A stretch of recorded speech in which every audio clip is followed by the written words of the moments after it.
Everything's I good, w I went to Drizzle. I went to my nephew's birthday Oh, party. He turned 2. oh, Nice. gross. Oh, Hey, How'd it go? Was it good? He, opened some presents as best as a 2-year-old could do. I think he finally starts to make the connection that there are presents underneath the wrapping. Oh, yes. Yeah. It's at that I point. just made that I just made that connection myself. Yeah. yeah. Um, Drizzle, how about yourself? How's the haunt? busy. Great. Uh, It's like we're married. yeah. Like, how was your day? Sorry, Busy. Okay. I'm trying to fix my colors here. Andrea, how are you doing? I'm tired, but alive. Tell us about it. So, just a very long morning. I had to wake up at 5:30 this morning, and then drive my parents to the hospital. And Lord.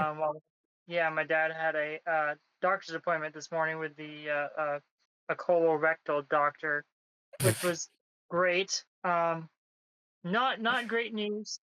Uh, Oh no. Apparently some of the cancer is back, so that's not great. But yeah, so it's been a rough day. Yeah, that is a rough day. That is a rough day. Ken, how are you doing? I mean, I'm good. I also went to the medical center. Oh, you did? We saw the neurologist and uh, got some drugs, and hopefully that'll help. Yeah. So, yay, life. Hey, point of advice: nobody Yeah. should ever become middle aged. That's just Never. it's not a good look. Just don't do it. Just don't do it. Just don't Don't do it. you know, if you're getting older, there's a way of dealing with it. No, we just If you're getting older, just take don't. care of yourself and you'll be all right. If you're getting older, just don't. Yeah, just I think don't. getting older is fun. Getting older is fun. Then again, I'm not particularly old, but I think it's fun. We're starting this one off real well. Yeah. It's like, "Hey, everybody, what's up?" So I have cancer. Fuck. Well, I'm sorry to hear all the bad news. And I'm gonna go ahead and apologize. You guys are about to go into the shit, so it's gonna Yeah. get worse. In the imaginary world of the Red Writ and in the real world, the difference is you actually have traits and agency and all kind. Actually, you have traits and agency in the real world too. Listen, you can be all you want to be. Just not as much. Just not as much. I think you can. How do I turn this around? Let's start. Hello everyone. This is the Dreadies, and we're fucking full of rainbows and smiles and energy is what we are. We want to thank you for showing up. And if you're watching this live, say something in the chat so we can make fun of you properly.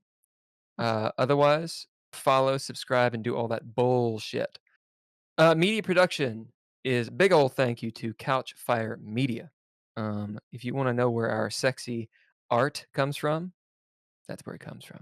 Music is all lowercase letters and Mr. Interrupt, uh, which is great music. You can check it out on social medias and all the stuff. Patreon. Hey, we have got a Patreon. Thank you to the Patreon people, Mr. Daniel Holker and Mr. Tim Roberts. Ooh, there they are. They're on the stream and everything. If you want to join the Patreon, do it. There's a whole lot of really cool stuff that I just loaded on there, and you can get access to everything the world. Turns out we know God, and we'll put one in for you if you join our Patreon. Our schedule is Monday nights at 7 p.m. Eastern Standard, or whenever I decide to stop eating and start the stream. Uh, yeah, I've already said to like and subscribe. Hey, who's our sponsor tonight, Mr. Holker? Okay. Today's sponsor is Song Lyrics. Mr. Arbiter, sir, have you ever listened to music on the phonograph or radio and heard words set to a melody accompanied by a variety of musical instruments? These words, when strung together, constitute song lyrics. Some lyrics are about relationships that ended badly. Some lyrics are about substances that singers often use in abundance. And still other lyrics are about the 1951 World Series, which pitted two-time defending champion New York Yankees against the New York Giants, who had won the National League pennant in a thrilling 3-game playoff with the Brooklyn Dodgers.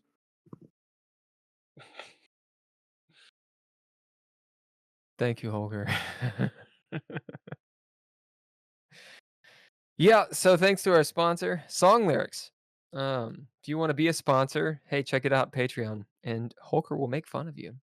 Let's introduce the characters. Let's start with Ken.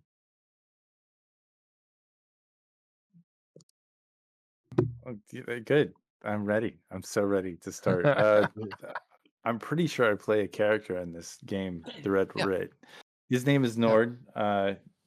He literally, clearly knows absolutely nothing about electricity, but he's got a good idea of how to lie when it comes to journalism.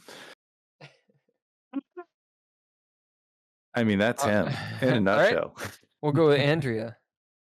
Yeah, I am Andrea, and I play Leah Mizrahi, who is a former IDF soldier, and then after that, she was a Mossad agent who worked and eventually moved to Detroit, Michigan.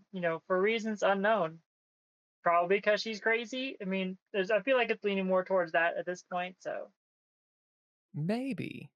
Who knows? We'll go Holger. My character is Tony Cherniak. He is a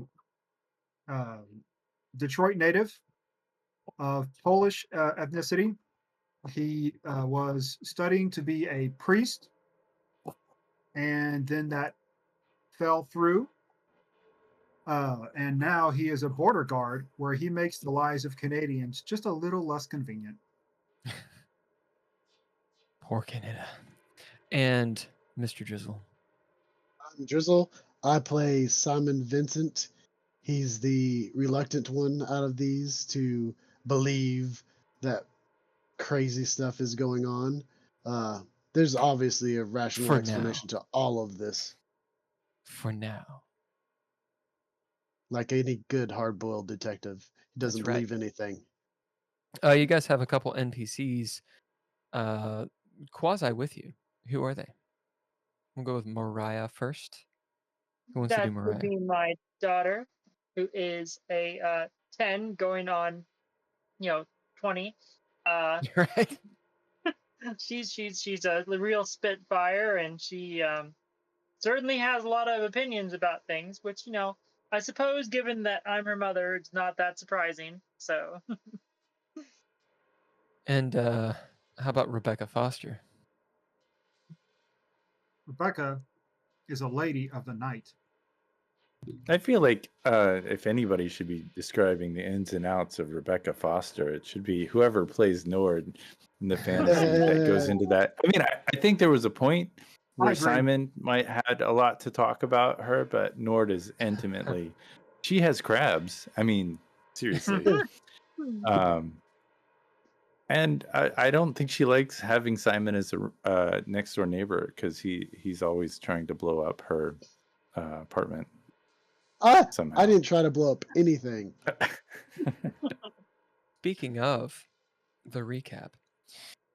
So, recapping this session was kind of interesting. Normally, I write like a big, long recap.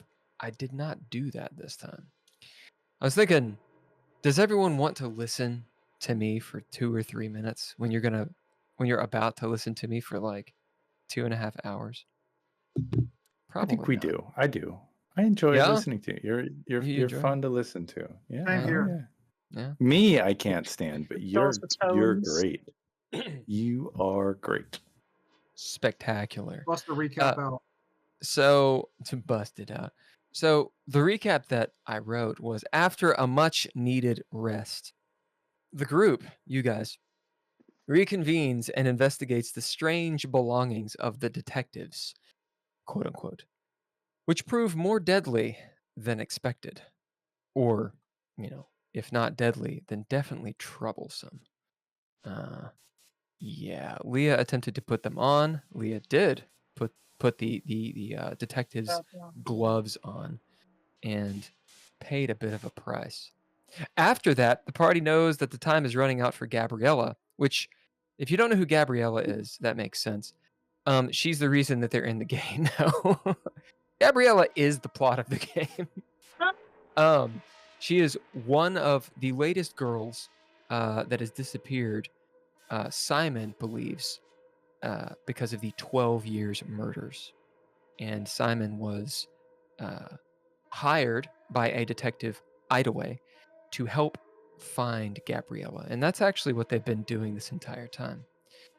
With only a few hours left before the solstice, dun-dun-dun, they, meaning the party, split up, meaning Leah goes off by herself, to make up time and to run down clues.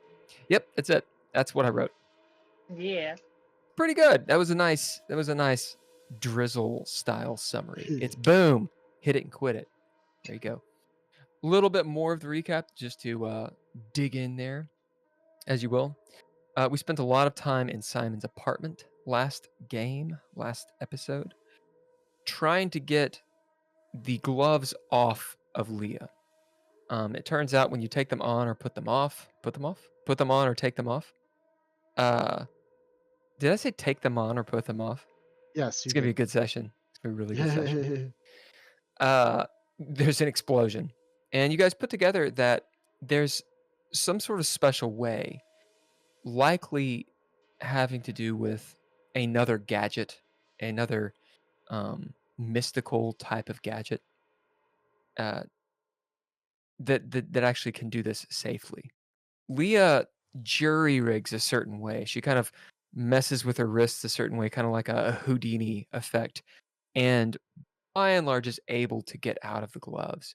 But it's pretty clear, even still, that that is a half measure. It's a jury rigged method that, while it can work, will still make you explode if you don't do well. Beyond that, Simon and Nord, and Leah to an extent, although she was much more into the gloves and investigating them. Simon and Nord investigated the dossiers and the rest of the belongings that the detectives had, for which they had several things. One was a lot of guns. Another one, which none of the bullets on the guns had those weird runes that you guys had found on Bell Island, which you had supposed that you might find.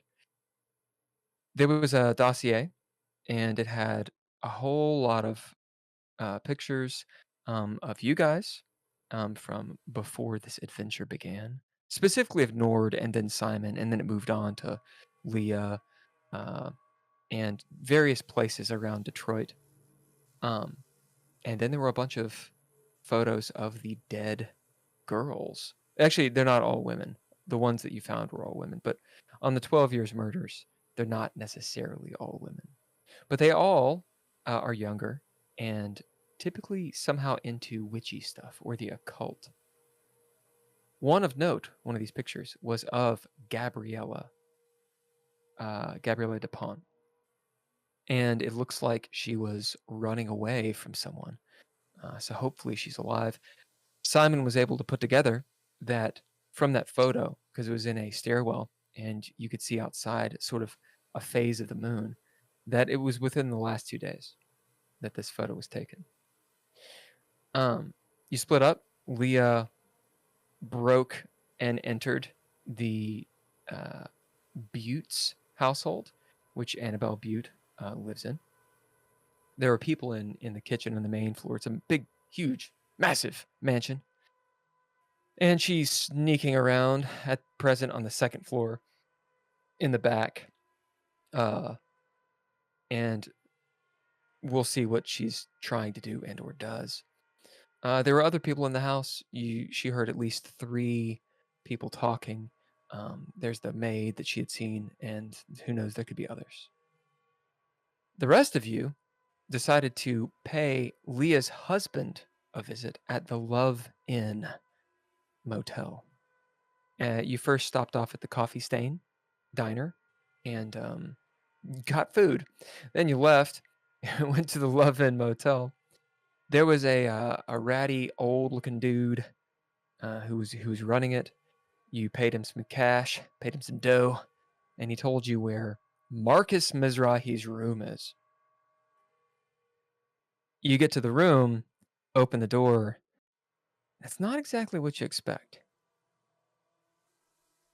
It seems like something out of Friday the 13th. The room's completely black, cold, almost like a sound deprivation chamber of some sort. The shadows seem to move and suck up light. And Marcus did not look wholly himself or normal, but that did not prevent his daughter, Mariah, who's with you all, trying to run in the room. You three attempted to stop her. She was slippery. We rolled limbo, and you all kind of sort of got sucked into the room. But you have a hold of Mariah, so she's not wholly lost to the darkness. Marcus has looked up. He's got incredibly bloodshot eyes. Water or vomit or something had spewed from his mouth. At first glance, it looked like his eyes were glowing. Kind of hard to know. And he's saying some weird shit. That's pretty much where we finished. Okay.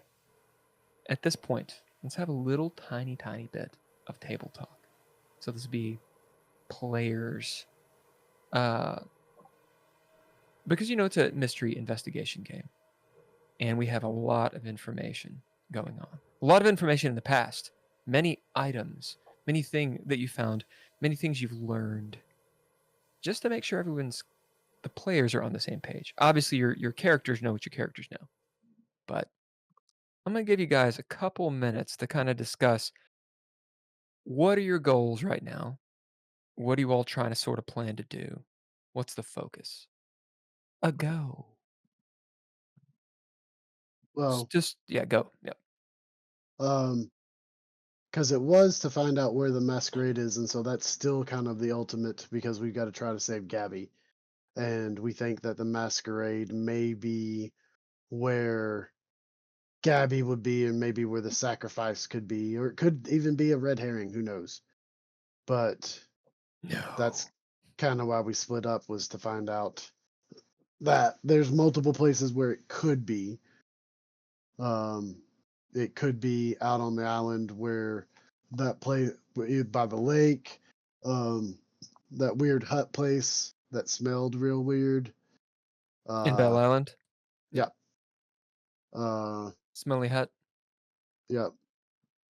We know that Idaway was being tortured, so he's more than likely either dead or being held hostage somewhere because there was a picture of him. We got a picture from the captors trying to catch Gabriella, and she was shooting at them. Yeah, she had a gun. Yeah. A weird steampunk box. A crossing that Tony had identified as somewhere, a known crossing Yeah. to Canada. The Canada side, it was south, like just south and east of Bell Island. So it's actually more southern than you guys are. And there's like a John boat or all that stuff. There's also something else Simon. There's a few items you picked up. There's all the stuff from Grimwald's oddities and books. And I had something in my head and it just went out. Anyway, you guys all talk amongst yourselves. About What you know, what you should be doing. oh Let me put you this way. You can do whatever you want. However, we're definitely at a point in the game to where you can actually die. oh yeah, So, I mean, so Nord definitely has quite a few thoughts going on in his head, and it's not all just about Rebecca Foster. Speak them into existence. her. It it is definitely there are a lot of connections that have gone on throughout this entire game. The connection between Cloyce and Leah's husband Malcolm, and their connection Marcus. to Annabelle, yeah, Marcus, and why Simon and Buck Hideaway are together, and why Detective Thomas and Marlowe have gone rogue, and certainly if given opportunity, if we survive this encounter with Marcus, I got some questions for Simon that I kind of want to, that maybe there's something going on that he knows about that we just, if we pick our brains, and even Tony, like, and Leah, if we kind of got together and answered a little bit about ourselves. We've been thrown in, going from place to place to place, but I feel like maybe we could just pull our information together and come up with some answers. Also, if he survives this, he is going to go to the fancy all places, and have a conversation with a local patron there. But that is going to happen. And Adriana, like, who is she, and what do we know about her, and who knew her before? Like, who were her connections? Did they have any connection to the DuPonts, or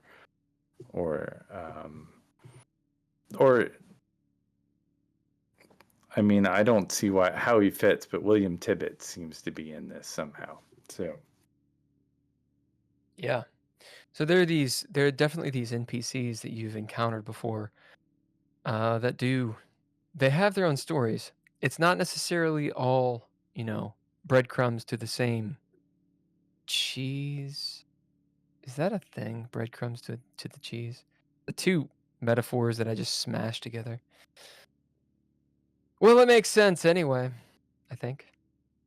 Yeah, anyone else have anything to add? How about this? Hey, Andrea, what the fuck are you doing? Tell the players what you're doing. Well, currently, my goal is simply to either get information out of Loretta Levan, or if that doesn't work, just kill her.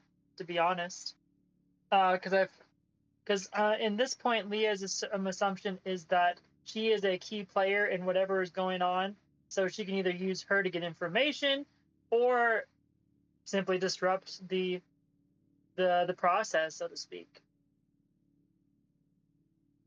So, that's good stuff for you all to know. Anything else? I feel like I'm pulling teeth. And I will say, Leah's assumption as well is that even worst case scenario, Loretta and the people with her are not likely to call the police, because she very highly doubts that they'd want anyone searching the premises of the house with any kind of thoroughness. And Holker, anything to add? Tony needs, first and foremost, a gun that's not work issued. That's fair. Yeah. we have those. We have that. We got a sawed-off shotgun. And some We got replacement a bullets. couple of Colts. And some replacement bullets to make it look like, I'm serious. We're gonna have a disclaimer. By the way, This is all fiction. This is all fiction, and we're gonna be real graphic and everything. So if you don't like that stuff, you should probably leave now. Yeah. Okay. Just to make sure you're all on the same page. Trigger warning: graphic, gore, and mayhem and all that good stuff. Murder. There's probably going to be murder. There will likely be murder. There already has been murder. That's true. So The ad break is at 45 seconds. Great. We got 45 seconds until it ends.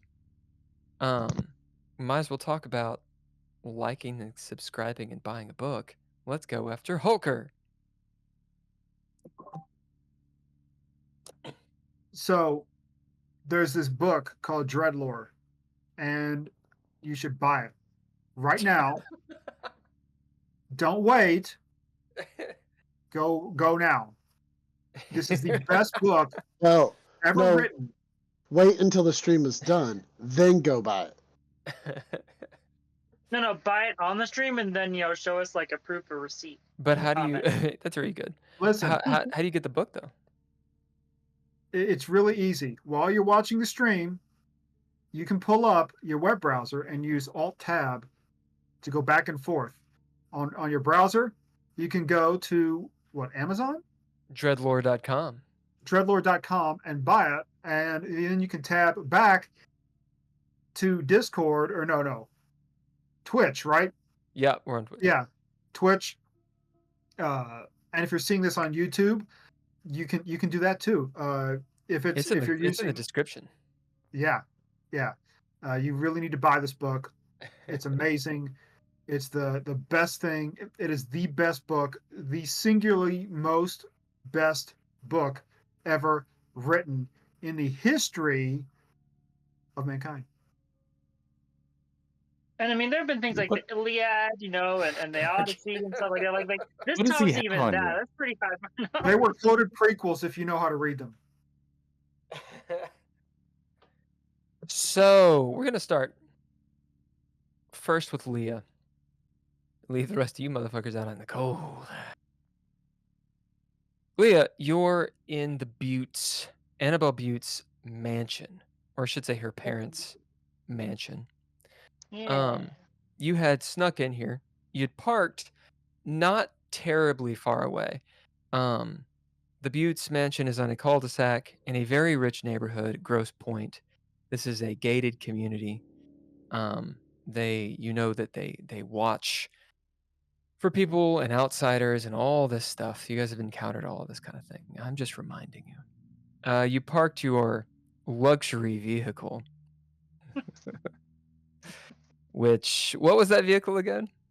It was a Buick, right? No, Corolla. Mm-mm. Yeah. Tonight is a 1970s, I believe, Corolla, with the paint chipped off and a few fender benders.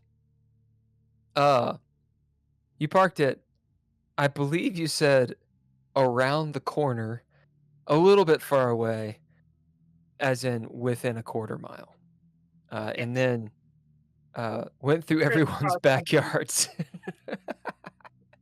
Now, it's also around, I think we said 3 o'clock. Yes. I believe I have 2:30 written down. So right now it's 3. At the time it was 2:30. You were incredibly sneaky. As far as you know, you weren't seen. You may have been seen through surveillance, or maybe somebody just didn't say anything. But you got to the Butte's house. You shimmied, cat burglar style, up a fire escape. Got to the second floor. Actually, the third floor. Meandered around. There's one of the 2 stairwells, or stairways, I should say. It's not a stairwell. And heard the voices coming from the kitchen and the first floor, and had gotten to the second floor. You'd avoided the maid, who seems to be humming to herself, and you went into this large, or this narrow yet large, library type room. It's a sitting room, smoking room, and it has books and stuff. It's kind of awful, really, now that I think about it, to have a smoking room in a library. But that's what they do. They're rich. In the back, there are these French doors. I think I may be confusing myself. No, these are not. The French doors are on the third floor. These are the kinds of doors that they're almost greenhouse windows, and you have to crank them to open them up. Like they open up like a what are Old those? school windows. Yeah, old school windows, almost like dormers would, but they open up out. And they're large enough for someone to to get out of, but they're really, you can tell they're not made for that. You're a couple stories up, so we'll say 25-ish feet off the ground, 25-ish feet off the ground.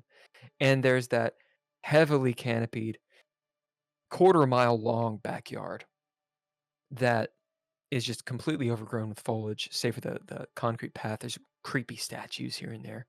And despite it being 3 p.m. and still daylight, out here it looks twilight. It's very quiet, insulated. And you know that backyard backs up to a graveyard on a hill, um, Bald Hill Cemetery, and it's kind of just in the boonies.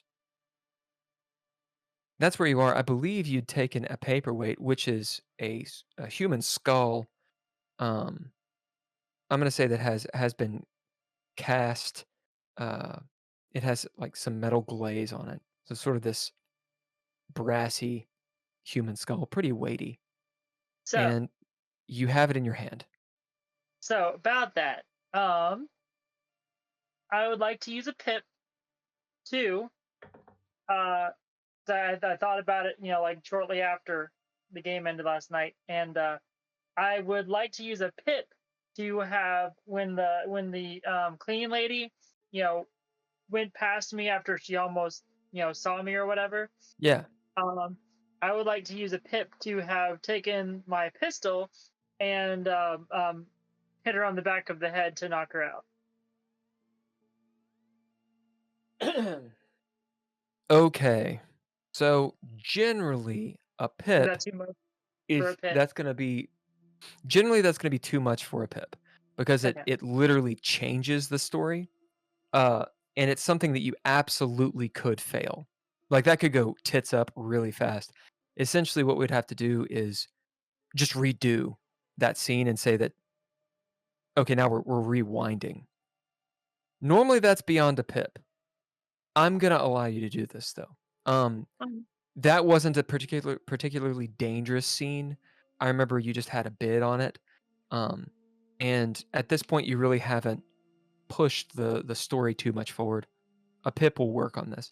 So yeah, we'll rewind. We'll say that maybe instead you had gone into that room, the library room first. You'd seen all that stuff. You'd open up the window, and maybe as you're sitting there with the skull, you sit it down, or you still have it. It's up to you. And you go back out and you hear the cleaning lady coming. So that's where we'll actually start. okay. Yeah. So the action's on you. You hear her coming down the hallway, pushing her little cart, humming happily to herself, completely unaware that you're there. You have the skull in your hand, we'll say. Unless you want Okay. to set it down. It's up to you. I will set it down and then get my pistol out. Yep. And basically get right in as far into the corner from where she's coming, around as I can to where I'm unnoticeable. What do you bid for this? For this, I will bid. Let's see. Which one do I have here? I will bid. Would cruel work for this one? Yeah. That'll work. That's pretty apt. Is this a flaw? It is, yes. Okay. Yeah. You bid cruel. You're going to have to throw down on it. Okay. And you're attempting to hit her on the back of the head and I'm assuming knock her out, right? Yes. That is Okay, indeed so correct. this will be Braun or Grace, either one. Yeah, I was gonna say I would make the argument for Grace because Yep. you can hit somebody on the back of the head as hard as you want, and you won't necessarily knock them out unless you hit Right. the right spot. So Grace is fine. I'm also going to give you a chaos die. So you get a Okay. D6 D6. because this is a targeted attack. And my goal is to not roll a 1 on that. Yeah, you don't want a 1 on that. That will have a mishap. Threshold to knock her out is going to be 2.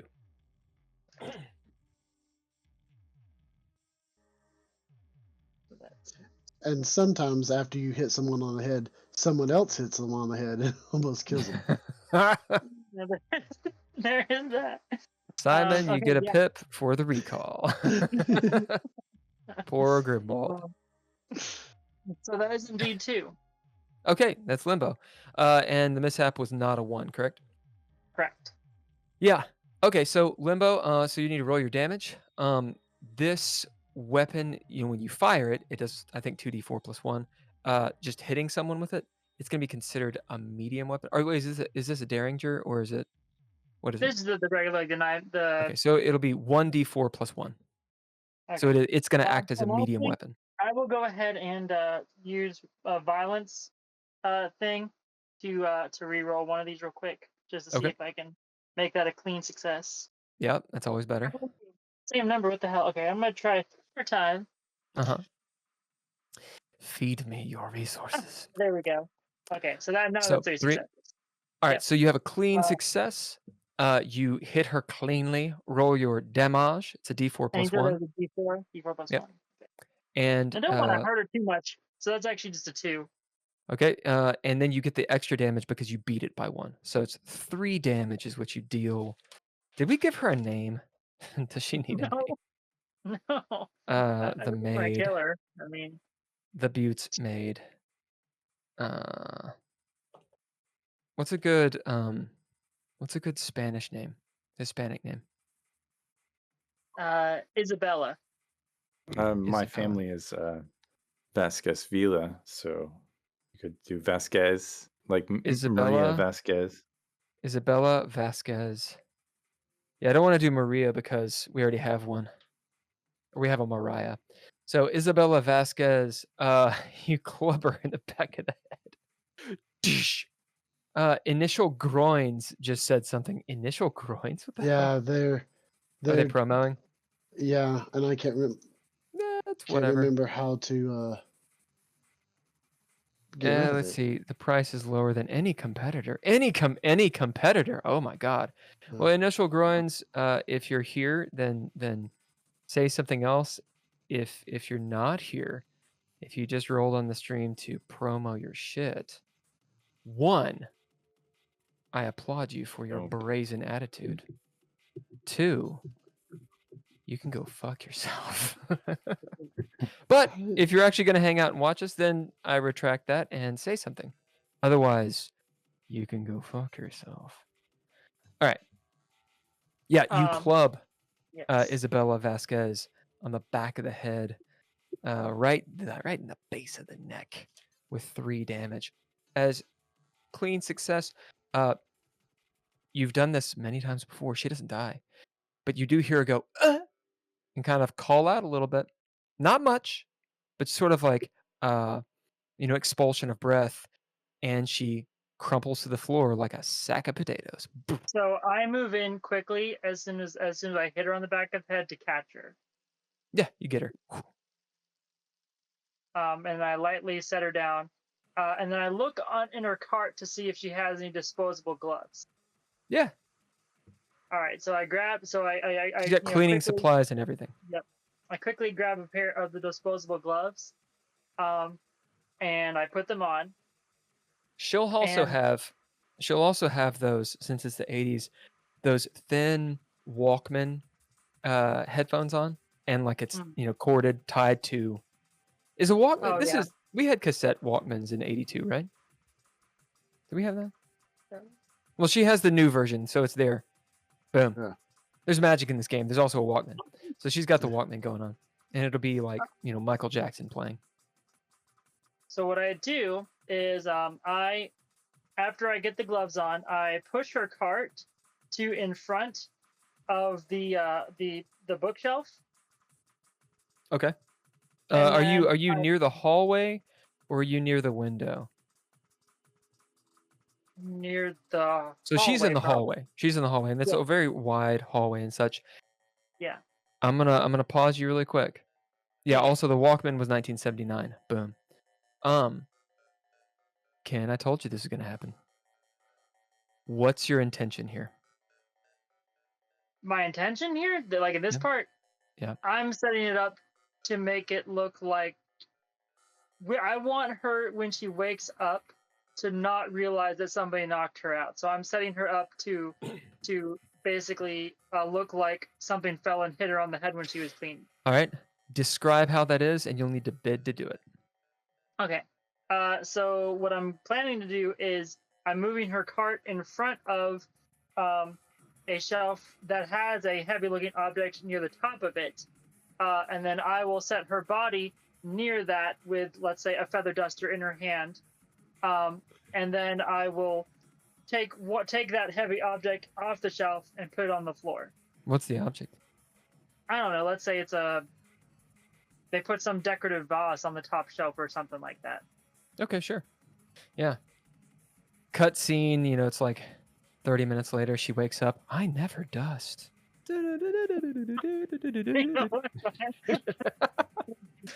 Yeah. So you position her, you're sitting there, like you put her leg just so, and you put the feather duster in her hand and kind of roll the vase around. You're like, that looks great.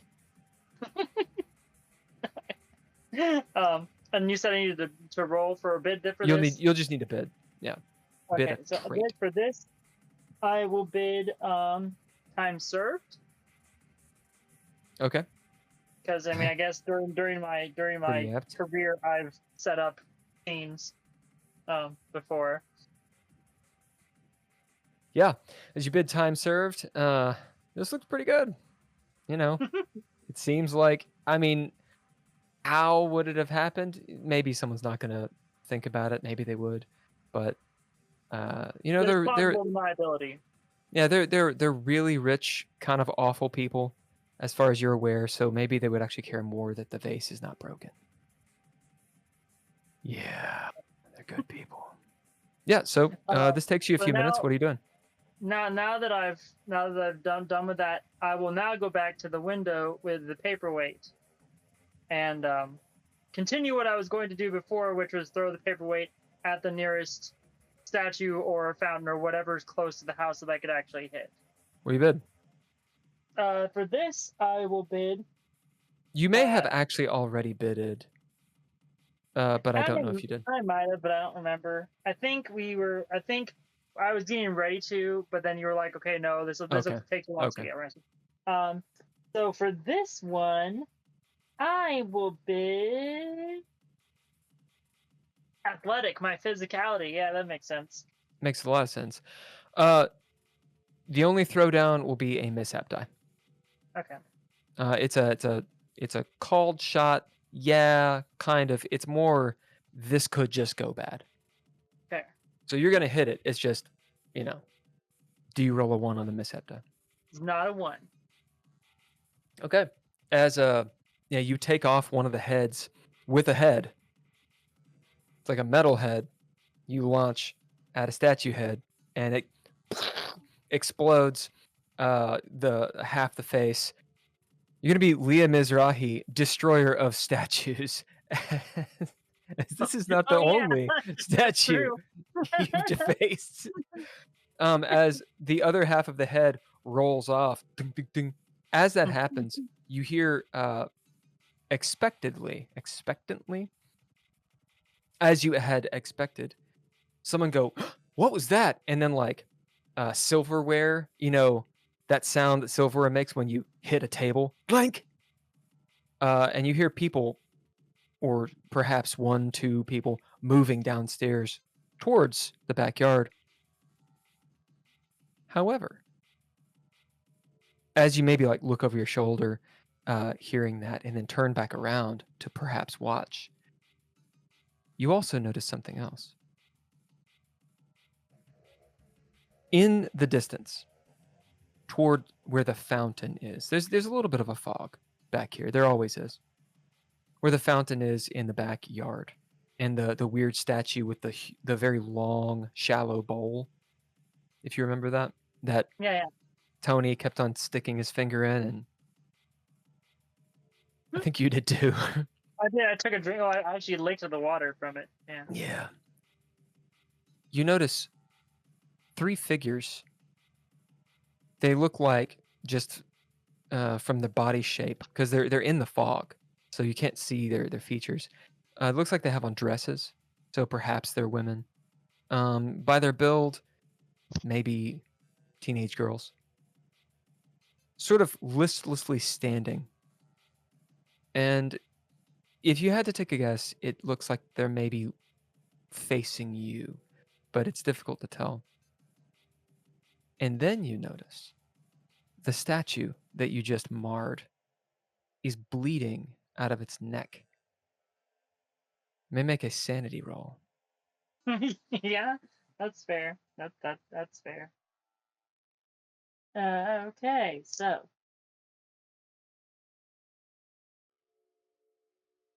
that would be a 1 success.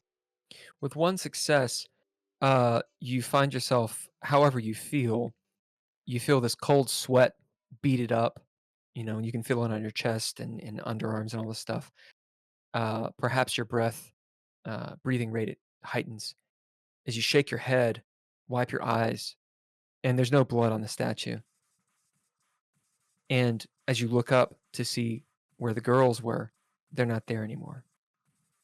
It's about that time that you hear of downstairs, the door open up, and someone is coming out. What are you doing?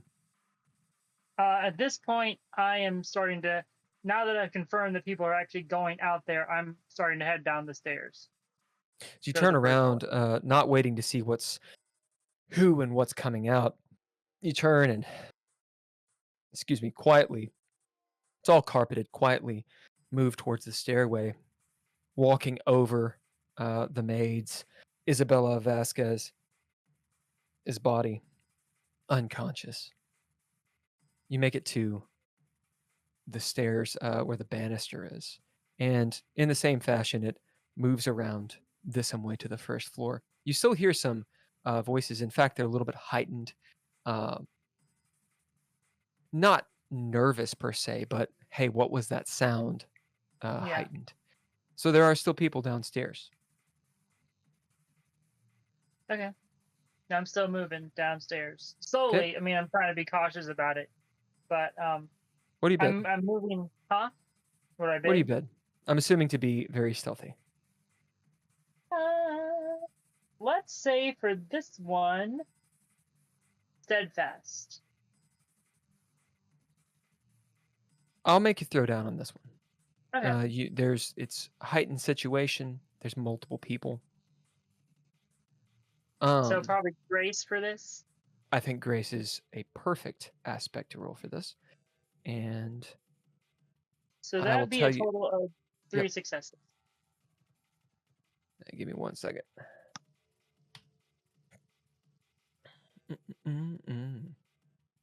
That's the wrong person. Huh? You say 3? Yes. As you're going down rather quietly, one of those annoying things happens where, there's pictures on the walls and stuff. And like with those kinds of frames, they're really wide and ornate and more expensive than the paintings themselves. Hi! Hello! We have a visitor. My Hello. grandmother is here, and she Hi, wanted Grandma. to see what this is Hi. all about. You can It's us. either hear me. You can either hear me or the way this is set up. Because if I let them hear you, It's echoey. there's going to be an echo. Yeah. So you can talk here. Now you talk. Hello. I'm well. How are you? All right, how are you? Bien, muy bien. You're very good. She's muy bien. Oh, muy bien. Oh, indeed. I only speak French. ¿Cómo ça va? How do I say how are you in Spanish? Oh my gosh. ¿Cómo Bien, está bien, ustedes? ¿Cómo está ustedes? Está bien. She said perfectamente bien. Hey. Good. Can I say bene or is that Nada más Italian? Queríamos, It's nada más. Go ahead. nada más queríamos un poquitico de lo que estaba aquí en este lugar, en este, ¿cómo se llama? De la casa. Yeah. Así que no podemos Ah, no, let's see.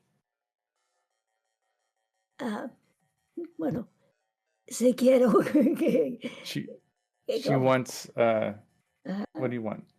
well, I'm really because I see what Yeah, no, it's beautiful. Look at all the colors. It's beautiful, and exacto. the scene that we're interrupting No, it's fine. It's fine. It's fine. is right between Leah, which is this character, and Oh, she's yeah, in yeah. this place. She's broken into this house right here. Ooh, no me moleste. Yeah. No, no. Okay, Thank you for coming by. Yeah, Love you. yeah. love you too. All right. Bye. Good evening. Bye. Everybody say goodbye. Bye. That was pretty awesome. Indeed, indeed. And that's your grandmother, yeah? I forgot. she's I forgot it was all in Spanish. I was like, derp. Dude, my Spanish well, is I mean, awful. God, I need to learn yeah, Spanish. my Spanish is I can understand some stuff.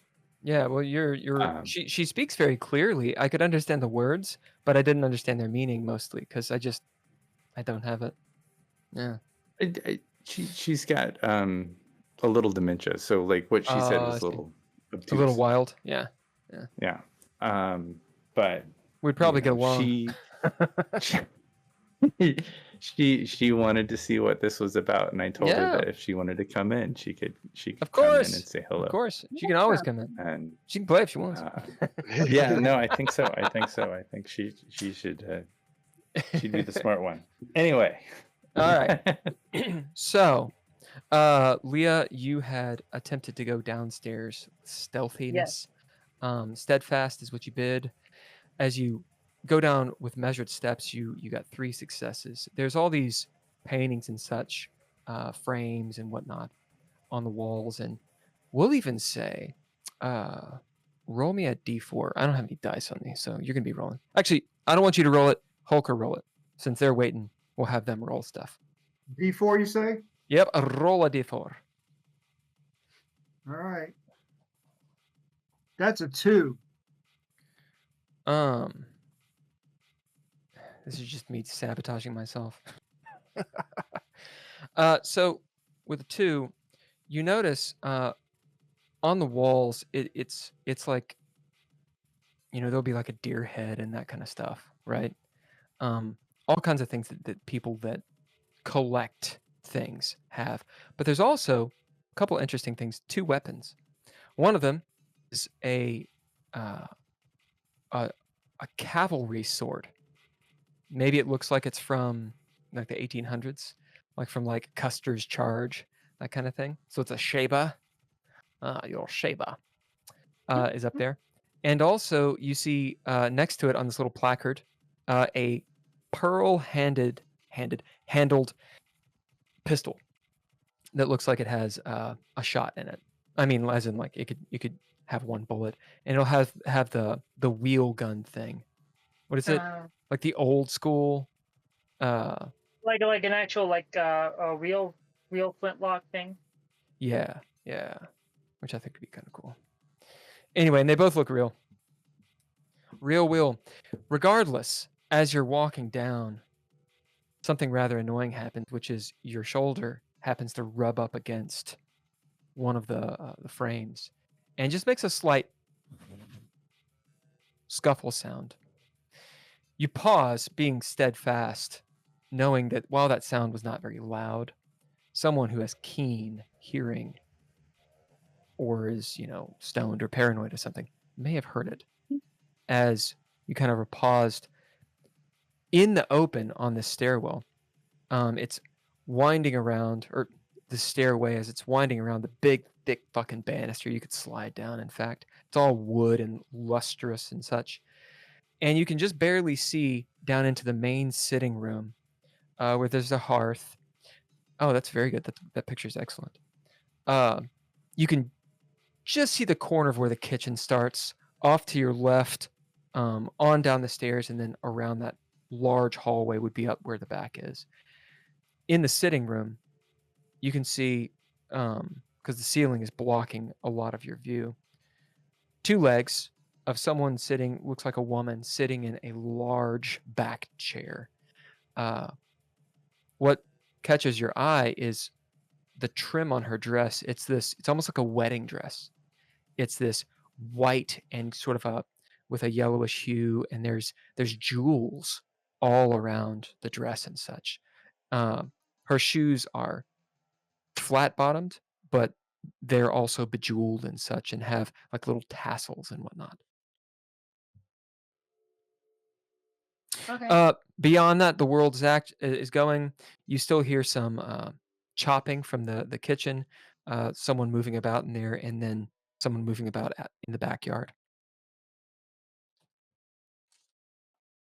Actions on you. Okay. Yeah, yeah. So I will pause for a second just to see if I hear anybody happen to have noticed, the sound from my shoulder brushing the window frame. As you pause there for a few moments, you see or you hear the voices kind of die down, but there's not really much movement.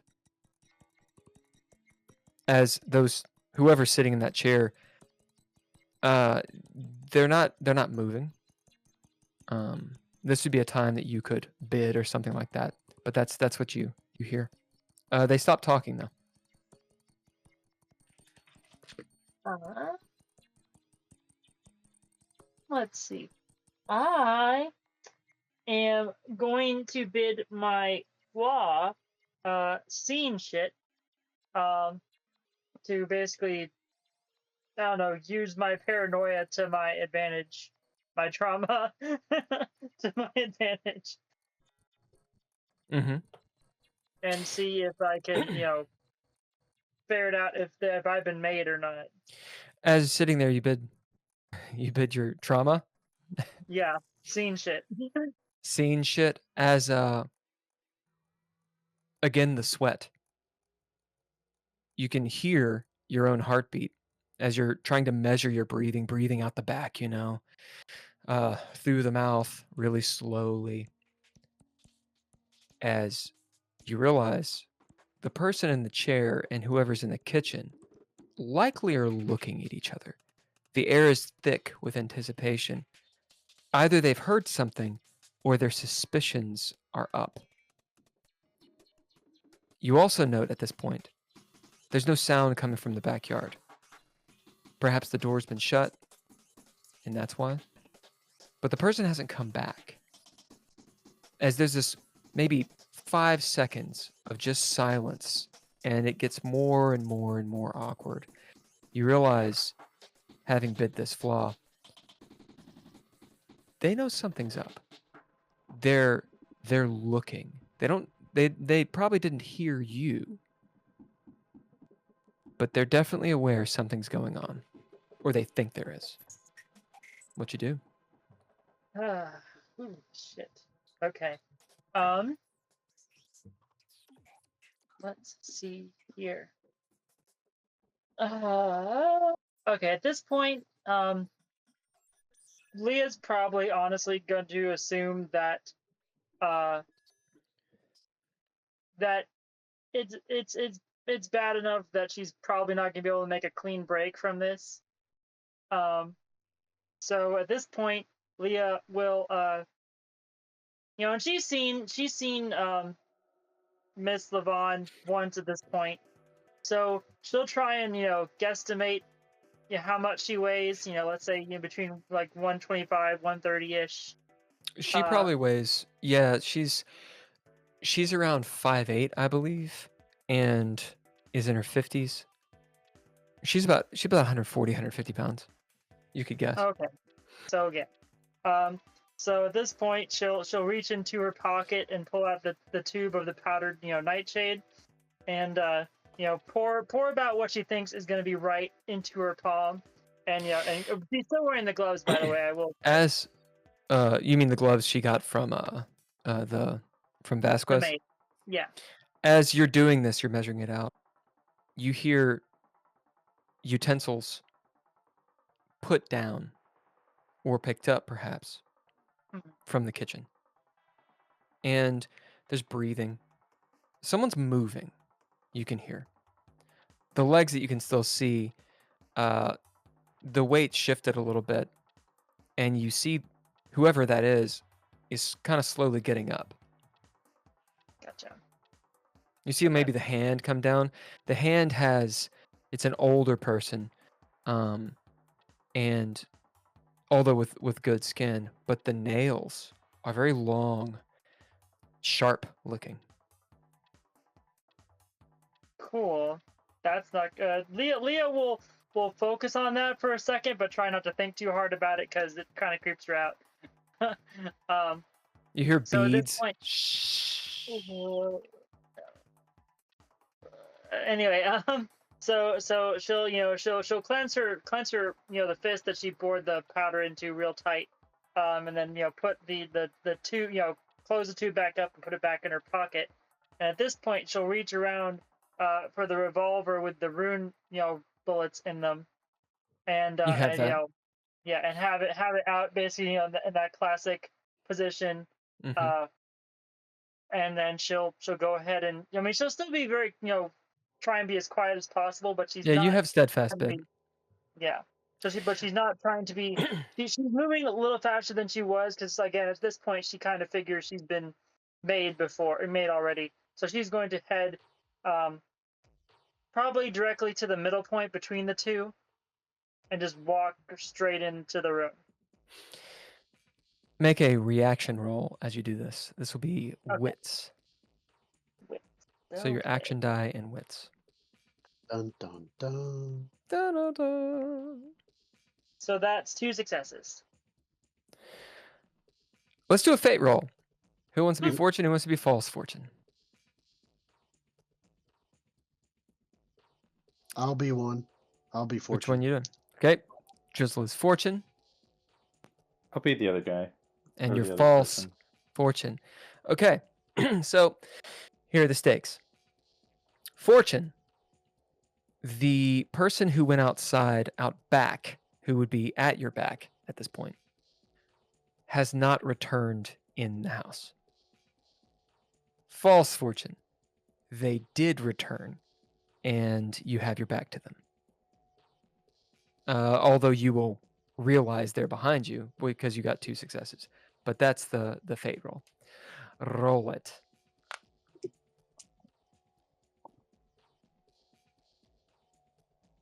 Bad. I got an 86. Oh, you beat me. I got a 37. All right, Leah, as you steadfastly move down in go mode, maybe you've gotten your breath completely under control. Eyes, vision focused. Looking over your shoulder just briefly, slicing the pie, making sure there's no one behind you. With your wits of 2, you notice the door has been closed, and you do see a person outside. Their back is to you. They're about a stone's throw away from the doorway, investigating the statue. A large person, maybe 6'3", 6'4". They look like a cab driver, except a really nicely dressed cab driver, like for rich people, or perhaps a butler. It's all black, nice suit top, a little cabbie hat, all black, or maybe a navy, and an African American man looking around over there. You'll note too, just because you got 2 successes, they have some noticeable rings on their fingers. As you come back around and get to the central point, first thing you see to the left in the kitchen is your quarry, which is Loretta Levan. She's in a nice gown, a going out gown, probably for something like going to the hideaway. She has a knife, a big cleaver in her hand, and there's all this meat on the table. The big buffet style table. Um, Glorious red meat of perhaps you don't really know what kind of animal it is. Perhaps a goat. But you see like half the carcass there. She's been cleaning it. And it's this odd scene of she's in this beautiful gown cleaning an animal. There's something just strange. As she looks up with a look of surprise that perhaps gives you an odd pleasure. And then your brain susses out what you see on the right in the sitting room. As you quickly look, you see a woman, elderly woman. She's not bent over or anything, as in like she's standing up straight, but she's ageless, withered and such. When I say ageless, it's hard to tell how old she is. She's just old. And she's wearing this almost tribal looking gown. Like she's going to a costume party is maybe the immediate thing. Perhaps she reads palms. Beads all over the place. She's got these gnarly talon-like fingernails. She is motionless. She's holding a cane next to her side. Really nice, ivory looking. And she's staring holes through you. Her eyes are incredibly calm. Indeed, that is who she is. Incredibly calm, dark eyes. It's difficult to see any color at all in them. And it's rather unnerving, her gaze. There's a man on the far side next to the hearth and the fire that's going. He's uncomfortably close to it. He's wearing a tuxedo, very thin man. Think like Professor Lupin from Harry Potter is essentially what he looks like. He's got a little monocle, and he's got a doctor's bag, like a big black doctor's bag. That's the scene you're in. You have surprised most of these people. The action's on you. So immediately after she's done that quick assessment, Leah will look directly at Loretta. Well, good evening, Miss Levan. It is a pleasure to make your acquaintance again. What in the fuck are you doing in the house? She's holding the knife, but it's almost like she doesn't realize she has a knife or something. Like she's pointing at you with it, but almost like it's just her hand. What are you doing here? You see, I've learned a few things over the last couple of days. It's quite fascinating. I'm not going to bug you with the details, but the simple fact of the matter is I'm here to find some answers out, and you're going to tell me everything I wish to know. And if you won't behave yourselves, you'll live past the night. Otherwise, you're not going to. She looks at you with this astonishment, and for a moment, there's a panic that crosses her face as she sees the gun and you're standing there. And then you see the shit-eating just face that you recognize. Her face becomes a big shit-eating face as she looks over your shoulder and goes, Edwin, call the police on this filth. Go right ahead. I'm sure they'd love to have a look around the property. As you see the doctor-looking dude, you notice movement as he stands up and, like, leaving his bag, walks around, not between you and the older woman, but around the older woman, and kind of scooch, trying to get around you and into a hallway where there's a phone, like a cord phone. And at that point, Leah will literally snap and shoot him in the kneecap. What do you bid? I bid. Calloused. Yeah, roll damage because you're going to hit him. And you get a mishap die, of course. Yes, yes. Okay, So so let's just roll see. the Sorry, damage first. I've been clenching my right hand this whole time, like mimicking holding the power. That's right. Okay, so all right, so that's going to be a mishap die. So I'll roll that first. Yep. Okay, so that is not a 1. That is in Nice. fact a 4. So that's plus 1. And You then- guys will get to play. It's gonna happen. All right, so it's 2d4. Oh, okay, plus 1. So that's going to be 7 damage. Yeah. And are you using the fancy bullets? Yeah, these are the rune rounds. Yes. All right. So that'd be 2d4 plus 2. Oh, okay. Good to know. So you did 8. Yeah. Right. We're gonna give him. Let's see. Threshold is. Oh wow. I never thought about that. How many successes did you get? You didn't get any. You got 1 because you just hit Yeah. him. No, it makes sense. 8. Yep. As you quickly turn, shoot this dude in the knee. You have seen gore in your time. You've seen bullet wounds and all these things, and as of late, you've seen some gore. When this man's knee gets hit with this bullet, one, just like when you shot the other bullets, in the distance, it almost sounds like someone's whispering a spell. Mahala Echoing. Rebio, right?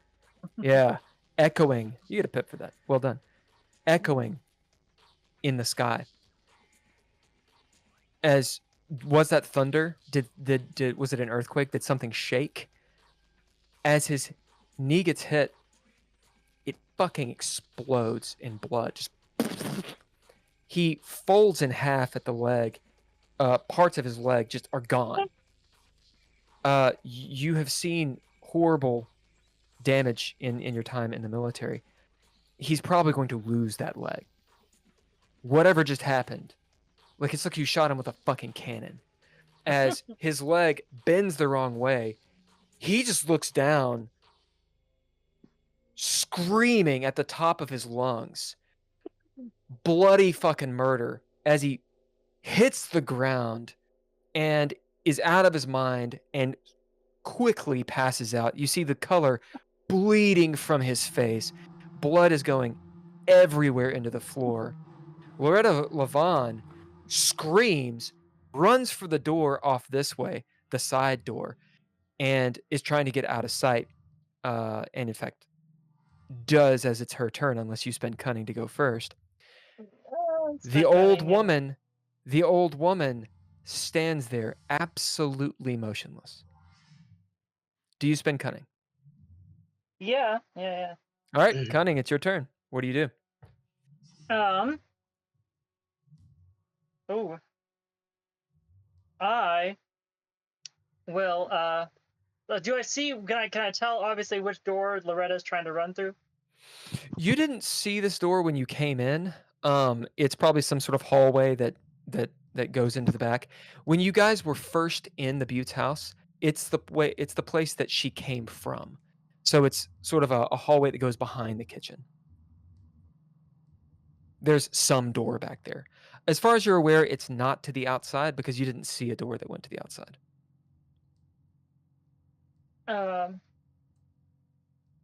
Okay. So I will go ahead and I'll draw up I'll draw up on Loretta and She's running. yeah, no. You're I will interrupting yell her as- action. Yeah, I will yell as loudly as I can. I don't miss. If you want to live, you better halt. All right, what do you bid to make her stop? And you can throw down on it. I'm gonna bid bloody.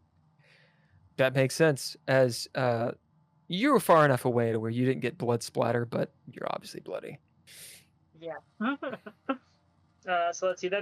Would that be mind? I mean, they're the same, but that would be mind or wits. I think either one. Either Okay. one makes sense. You're commanding her, so. Let's say 9 just because it's more of like a force of will kind of thing at this point. Yep. But I'll tell you the threshold here in just a second. I okay. just need to look her up. Son of a bitch.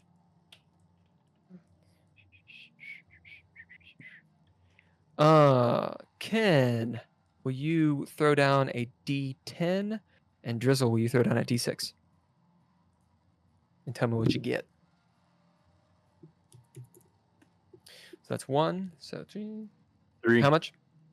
Okay, so nothing. So 3. threshold is 3. Okay. So I have 2 successes on the 1. I will re-roll with an expression and try and get this other one up.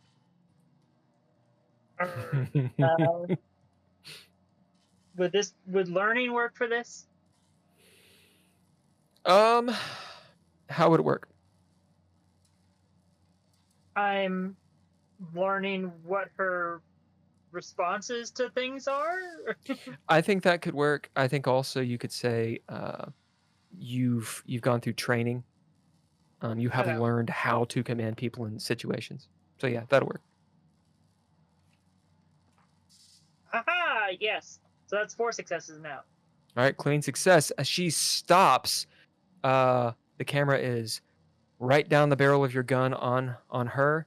As the focus pulls onto her face, she looks scared. Switching to the Luv Inn Motel. You guys die. Going back to Leah. No, I'm kidding. All right. So. I'll be right back. Yep. So you all just have had an interesting experience. You were in the corridor. The lights were shutting off, coming towards you. The door to Marcus's room, I believe it was number 13, was open. Completely darkness in there, or almost complete darkness. Think of Sin City, if you've seen Sin City. High contrast. Windows, shades, blackout windows, or blackout shades are drawn. You can just see the edge of them. And you can see Marcus there. As Mariah has just run in, she slipped through a couple of your fingers as you all kind of tackle her on the ground and find yourself as you look up feeling pulled into the room as the door tries to shut. Which one of you is in the door jam preventing that? I thought all 3 of us had fallen into the half in the room and half out. All right, so who does the door hit? I'll let the door hit me. All right, as the door slams into your back, the knob gets you right in the fucking kidney. Just boom. Which feels great. You got the leather jacket. It still hurts like a bitch. As Mariah is in your arms, Nord is right next to you, kind of holding on to, like you've got, Simon, you've got like her legs. Nord's got like her arms. And Tony, you'll be in there too, kind of like bunched up against the door jam with these two. So you see Marcus there, staring at you, leering, his head kind of like going back and forth, almost like in a haunt or something, like he's trying to freak you out, perhaps. Perhaps there's a moment of, is this guy for real? And then you see again this viscous water that smells of brine in the ocean just pour out of his mouth onto the floor with a splash. As he looks up, the action is on you all. I'm going to try to pull Mariah out of the room. Pull back and get to... We're going to say she's struggling. In an uncharacteristic show of emotion. Then again, you guys haven't seen her react to her dad. She's not crying per se. We'll say all of you get a reaction roll. This will be wits or mind.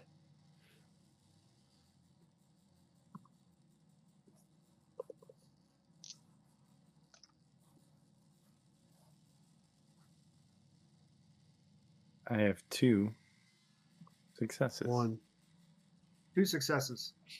1 success. So, threshold for this is 1. So limbo. Simon will say for you, you know she wants to get to her dad, but she's struggling. Some perhaps she's scared or something. For Tony and Nord, maybe because you have a little bit more objectivity, who knows why. It dawns on you what her deal is.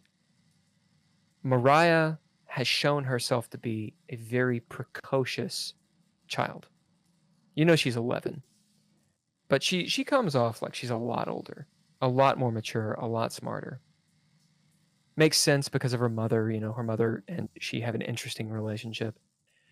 But she's a little girl, and she has seen some seriously crazy shit. The same kind of shit, not all of it, but the same kind of shit you guys have seen. And she sees her dad now. Perhaps the memory comes back to you guys. Was Mariah kidding? Was she joking? Was she lying? Was she just blocking out that she had experienced the school bus, the transit bus disappearing, the lightning, the voices, the violence that you guys have seen? She wants to get her to her dad. It's obvious, as she is struggling to get away from you guys to get to her father. And if you want to hold on to her, you're gonna have to throw down and bid. Or you could always bid her. I would like to bid an ability. Is that a thing? Yeah. Well, you bid. The abilities are traits, so you just be bidding that. If you want to activate the ability, you have to bid something to activate it as well. Well, I don't have a any kind of.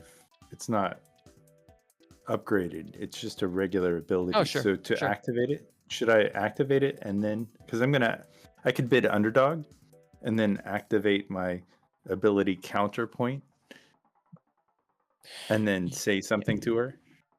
Yeah, that's how it would work. Mariah, does your father usually puke water out his mouth? I mean, do you think He's just sick. He's just sick. He needs help. As you see him leering at you. Is he normally like this? Is this normal for him? She says, "Daddy," and reaches out towards him. You don't want to touch him. You might get sick too. You might catch this. And throw down. Simon, you're holding on to her. You're a lot stronger than she is. But she's wriggling and wily. That's I only have 1 success on this. As she is listening to you, but you can tell she's not particularly convinced. She wants to get to her dad, but she's not struggling as much. Yeah.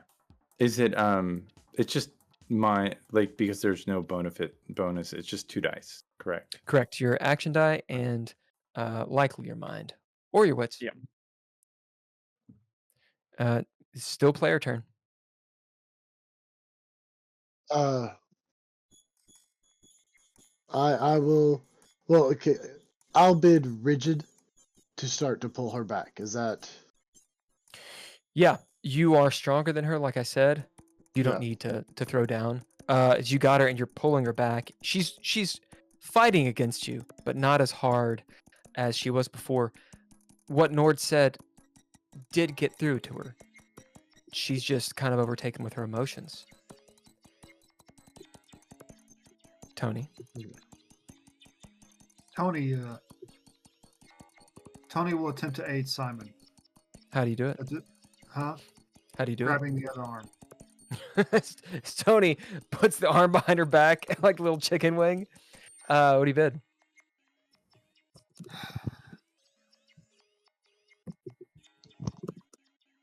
Border guard. We've covered this before. You've separated many families from their children, so you know exactly how to twist. And she goes, ah, and she goes, dang it, Tony, and looks at you with the look you actually know from Mariah. It kind of breaks her out of the emotion for a second, and she looks at you, and you can tell she's probably going to get you back somehow. World action. The room becomes cold. You guys are in the door jam as the door, Simon, opens up as though someone's on the opposite side, pulling it open really fast. And then you hear the whooshing sound as it comes to shut on you, on all of you. This would be a reaction roll. Since Simon, you're the one getting the door, you're the one that rolls the reaction roll. If you two want to aid Simon, then you can aid him. Is it Grace? Since I'm trying to dodge. Grace or Braun. If you're trying to I'll just aid him. dodge out of the way, then it'd be Grace. If you're trying to brace the door or brace against the door, it'd be Braun. The good thing about bracing against the door is it doesn't slam on your two friends and trap them inside. Yeah. Then I will do Braun. I mean, it just sort of passes the buck to someone else to do is what I'm saying. Right. Yeah. I mean, they could do Grace as well. Yeah. All right. What are you aiding him with? Sleight of hand. You know, he's trying to brace, and I'm gonna I do a switch up with Mariah so I could grab her, so it Sure. would free him up a little bit. Sure. What's the aspect die you give him? Grace. And what's Which the die is- type? It's a D8. All right. You get a D8. And Tony, are you going to aid? Yes. How do you do it?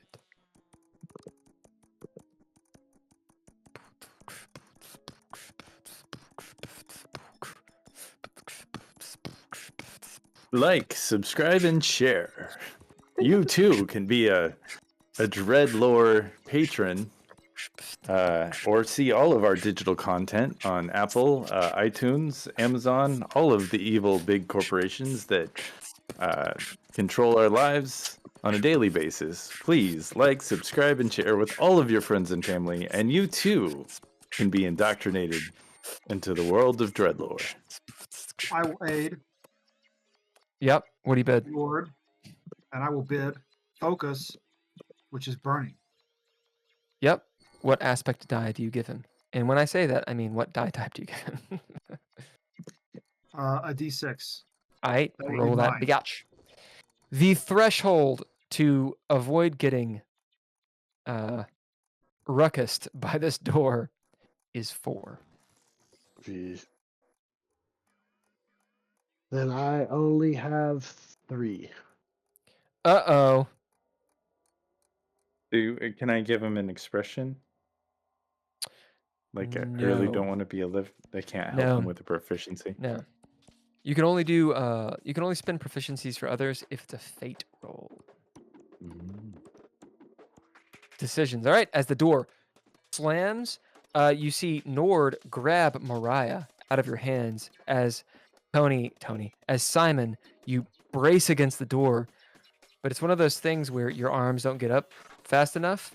As it slams you in the face, you hear the as you know, your nose might be broken.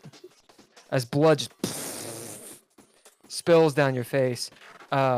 Behind you is Tony bracing against the door too, so the door does not shut on you all, but it does slam into your fucking face. You will take 4 damage. Biff.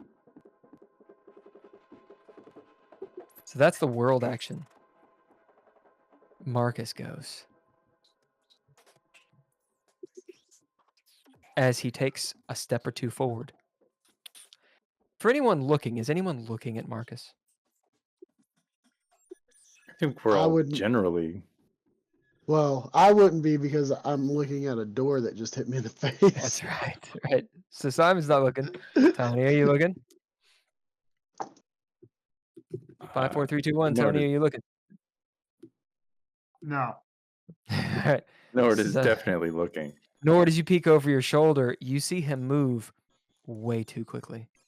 He Oh, moves fuck. like an insect as he shuffles forward really fast. So fast, you see the bed sheets move. And there's this foul, this putrid smell, like dead fish that wafts up in your face. You may make a sanity roll. Ah, As he reaches out with his hand that seems to elongate towards you and grab. Which one? Leah, will you roll me a d6 and the result will be 1, 2, 3, 4, 5, 6. So 1, 2 is on Tony, 3, 4 is on Simon, 5, 6 is on Nord. Yes, that's a 4. Can I? 2, 3, 4. Simon, you feel this bony hand grab onto your shoulder blade and try to dig in. You get a reaction roll. What'd you What get? would Brawn, Grace Brown? would work. Or mind, actually. Nord, what'd you get? Can I use something Oh yeah. like an ability or something to? Yeah, you can use it's just like throwing down. In fact, it is throwing down just without needing to bid something to do it. Sure. Can I use kettle? Yeah, absolutely. Yeah, as you bid kettle, how does this not freak Nord out? Does he blink? Like what? What the fuck? Well, You move Oh, fast. actually, no. I'm gonna bid bleak. It's my flaw. Dude is bleak. How's that? Yeah, I that dig it. That fits the narrative. He's bleak. dig it. Bleak. He's just nothing phases him for some reason. He is That's right. unfazable. As you see this happen, maybe there's even like a little bit of a chuckle. What is your derangements? What are your derangements? I just have a psychosis.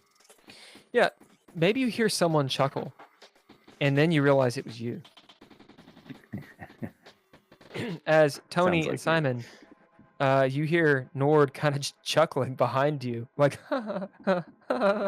like this nervous chuckle. When you look at him, he looks fine now. Simon, what'd you get? I only got one success. Uh oh, Simon. What are you doing, Simon? Well, I only got one success, so evidently I'm probably failing because I'm out of proficiencies. I used them all. Ah. I can't re-roll anymore. Indeed. That moment it all goes bad. All right. Anyone aiding Simon? Can I aid him? Because right now with he's getting a, grabbed. with Threshold is vagabond? 2. Yes, you can. Threshold is 2. So you can give him an aspect. Since this is a new round, you can give him any aspect you want. Well, if I give him vagabond, I mean, I've run from all sorts of people and groups of people, and you don't want your buddies to get caught either. Right. So I'll give him a grace die, which is a D8. Yep. So you get a D8 on that. Nope. Remember, you also have Ninja Gear Let me see if I. for your extra dice.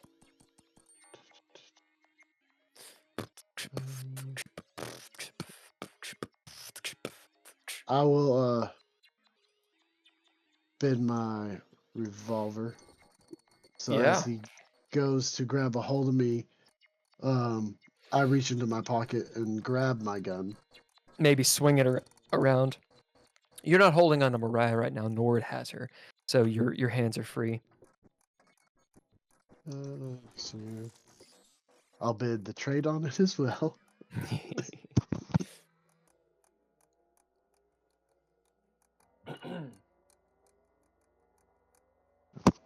Yeah, well, my revolver's pure shit today because both of the dice I rolled were ones. All right. So All right. I'm still just one success. Awesome. It's good. Leah, will you roll for your hubby? You roll me a d4. That's a 1. As Simon, you whip around.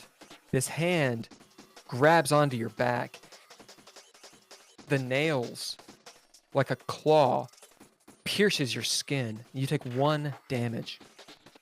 And as you whip around, you hear and feel your jacket rip, as perhaps the leather jacket provided some kind of protection. You feel yourself bleeding though in your back. Yeah. I still will try to pull away from him. Yeah, as you do, you push against the door. It feels like there's someone on the opposite side of the door pushing against you. Okay, that's the antagonists. No one spent cunning. Great. It's your all's turn.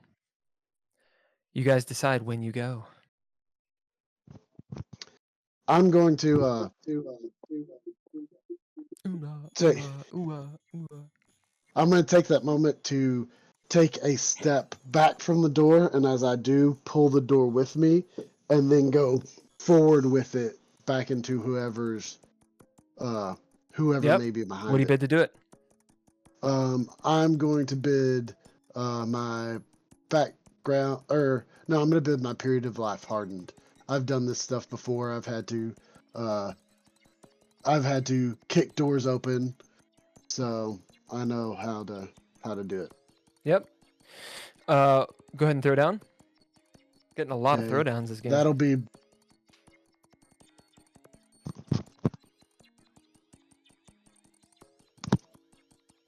I'm gonna get you some water next round. it's my sinuses. I can't. Oh, it's all good. And I got absolutely no successes on that one.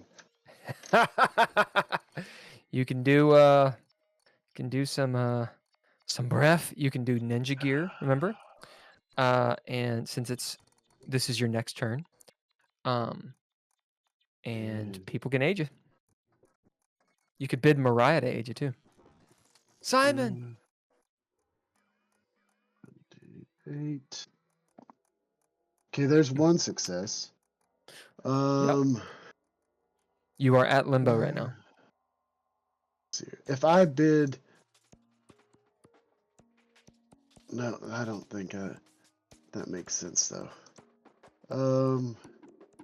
I'm going to bid lockpick. I don't know how I'm trying to make it make sense in my head real quick though. Because in some doors, when you're having to pick the lock, you have to jiggle the handle just right and apply force one way or the other. Yeah, you give it a quick burst. The 1-inch punch for doors. Yeah. Okay. Another one. That's 4 ones and I got 1 success.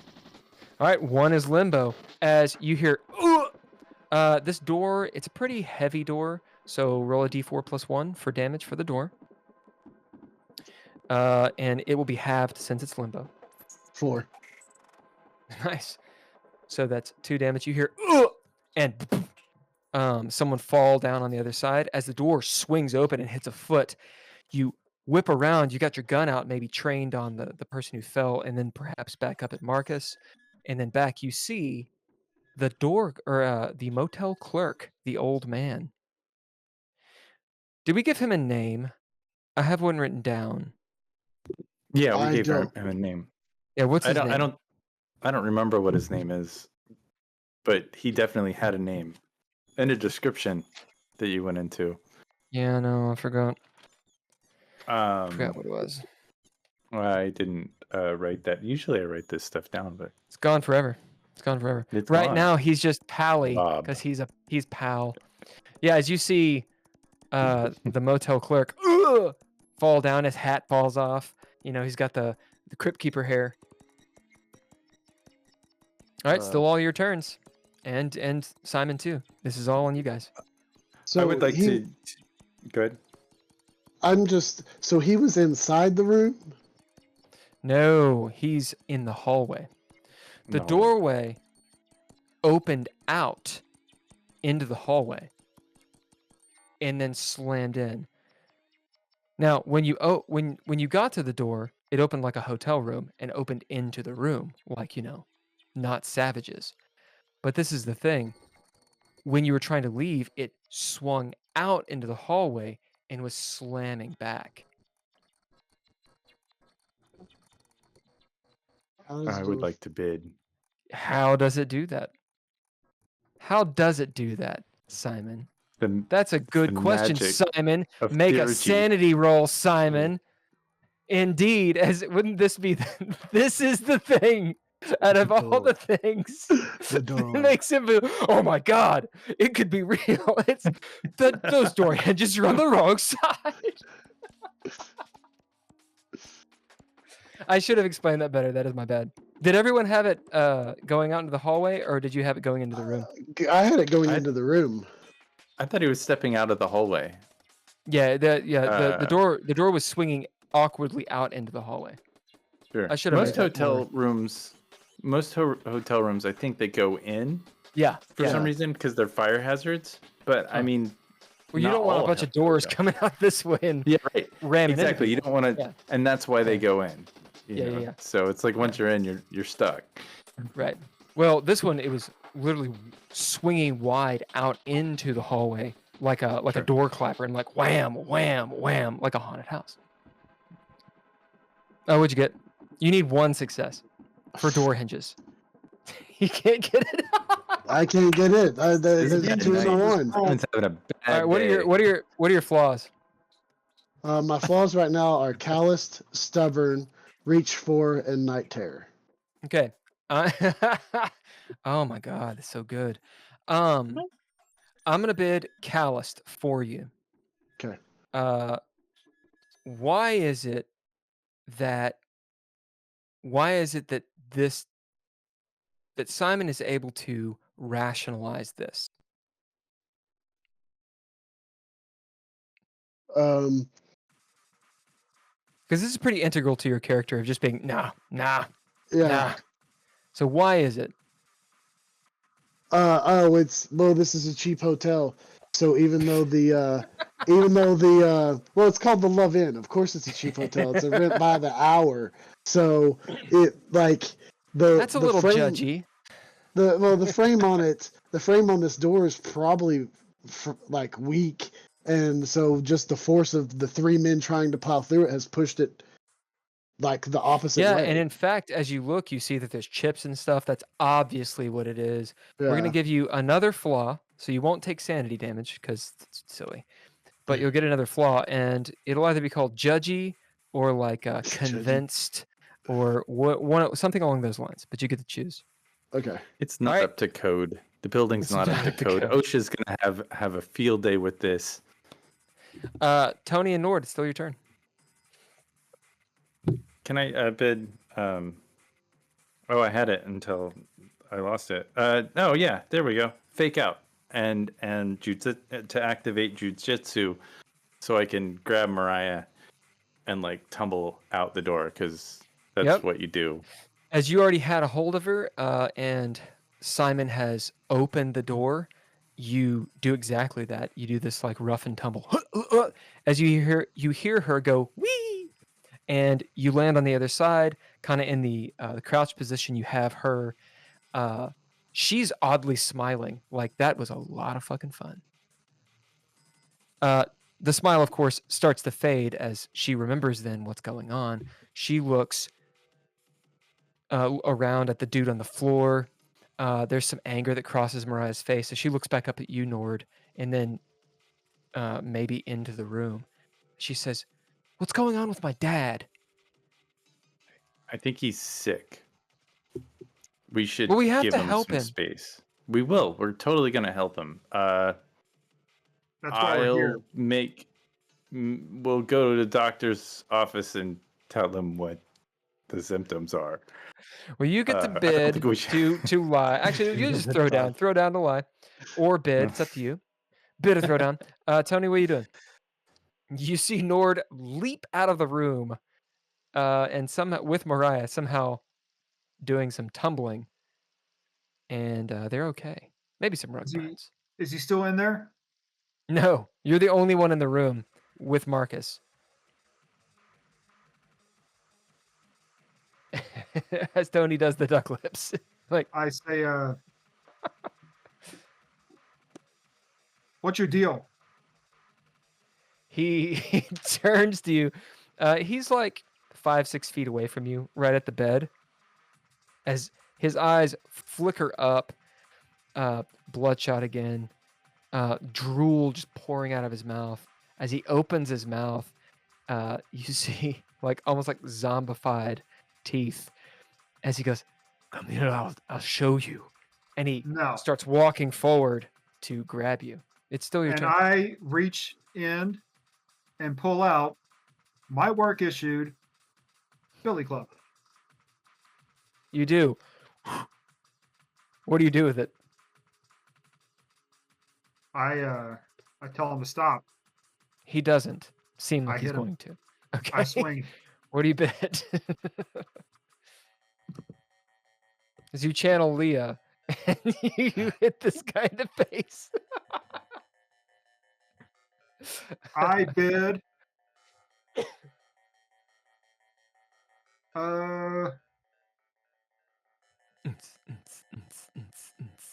I'm gonna bid.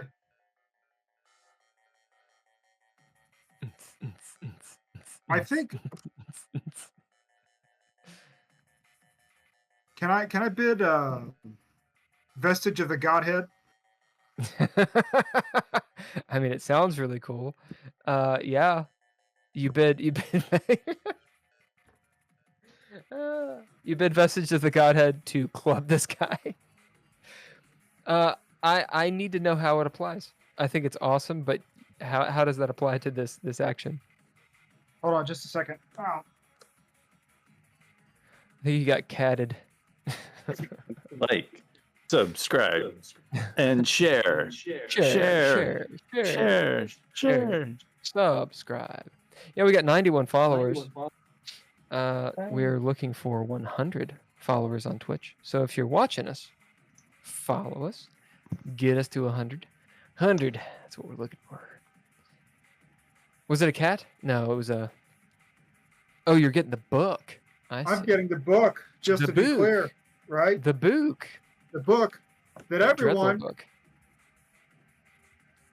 should read Should have. and buy. You know, it's, So it's this a pretty is- good book. So this is an ability that is in the book. Yeah. This is yeah, one of it's- those. It's under Like- mysticism, I believe. If we were really on point and at the top of our game, we would have all of our abilities known and memorized. Yeah, the books are already out. One of the this things is- I love. Go on. This is from the time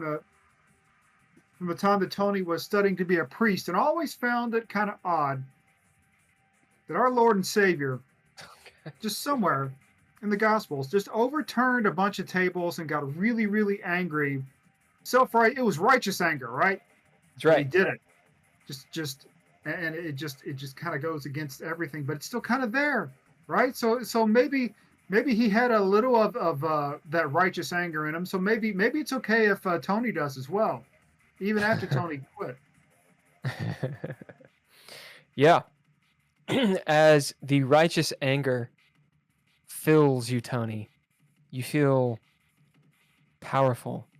You hear the call of the border guard, raising high your billy club, giving this guy the good news. Go ahead and throw down. All right. The threshold is 2.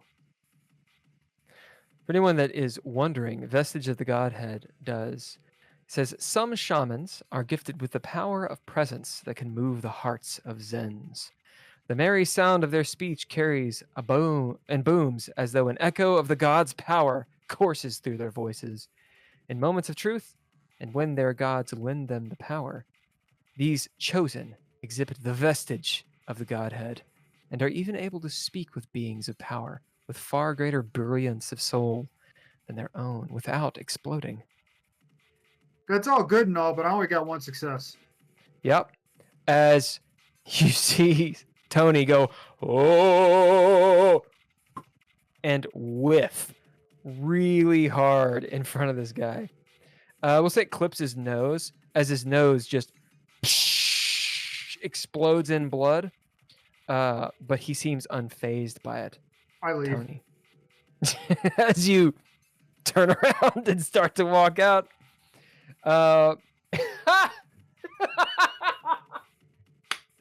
Yes. Yes. That is, that's awesome. That's awesome. How do you do it? How do you do it? Do it again. No, that's amazing. There it is. It always happens for you. You're muted, by the way. I know. Well, I was just laughing. How does this happen? It's I don't amazing. know. Those I'm good at perfect. gestures. Has occurred. It was perfectly Yeah. timed. Wait a second, maybe do you have like Discord Premium or anything? No. No, And it only works for him. But he Yeah, gets only I balloons get- and everything. I get thumbs up. I get balloons. I mean, I get all the gestures. Yeah. It's a setting. I have a setting on, and I wonder if it's that you're always the first one in. And maybe like since I'm the host. I think you're the host. I think that's what it is.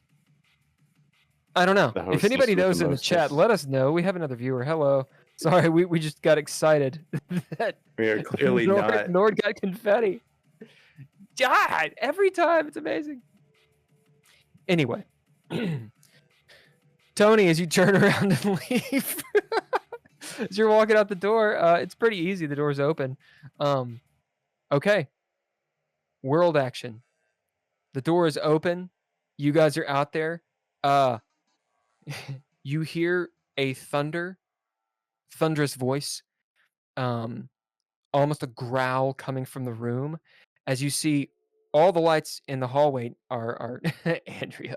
All the lights in the hallway start to flicker. The ones that are out, of course, are of course out. The ones right above this room flicker. Boop, boop, boop, as you hear dun, dun, dun, dun, dun, dun, dun, dun, dun, dun, dun, on all of the doors, on all of these rooms, and suddenly there's the feeling of how many people are in this motel.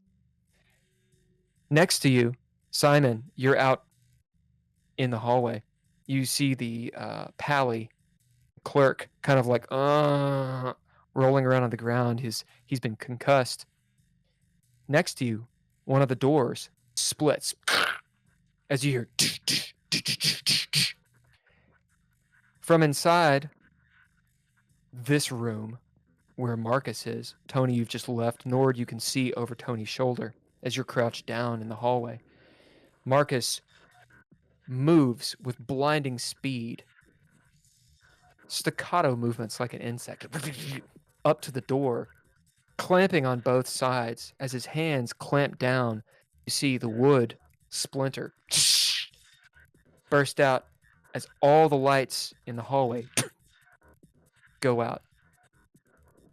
There's still some ambient light from outside, but you can just see silhouettes and the fear of knowing what's in front of you as doors start splintering all around you. It is the bad guy's turn. Does anyone spend cunning? I am going to spend cunning. Yeah, me too. Tony, do you spend cunning? Well, I guess Three's company. Yeah, me too. And can Mariah spend cunning as well? No, someone can spend a cunning to activate an NPC and have them act in the cunning round. So anyone can do it, but you have to spend a cunning for the NPCs, or you can just pick her up in like a tote bag and run. Okay, we'll pause here on the cunning round. Let's take a short break. Let's get some water, use the bathroom, etc. We're going to pop back over to Leah. And then resolve that however it resolves.